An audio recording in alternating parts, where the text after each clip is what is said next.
হাঁটতে যখন শিখছে আমেনা আবার কাঁদতে ছিল। সবাই জিজ্ঞাসা করেছে, আমেনা এইবার কাঁদিস কেন? বলছে, আব্দুল্লাহ নাই। বাচ্চা যখন হাঁটতে শিখে বাপ সবচেয়ে বেশি খুশি হয়।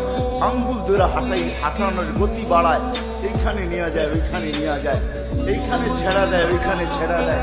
আর এক দুই কদম হাঁটে আর বাপ দেখে আর খুশি হইতে থাকে যে আজকে হাঁটতেছে, কালকে আমার সাথে দৌড়াবে, পরশু আমার কাঁধে কাঁধ মিলাবে, তারপরে একটা দিন আসবে আমার পক্ষ হয়ে লাঠিও ধরবে। কিন্তু আব্দুল্লাহ তো না। আল্লাহ যেন ওই সময়ও চলে আসছিলেন।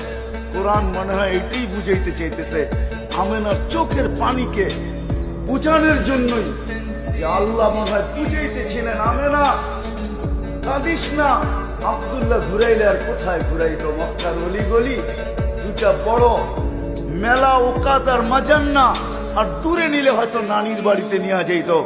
কাঁদিস না, আসতে দে, ঘুরার সময় আমি রব চলে আসবো।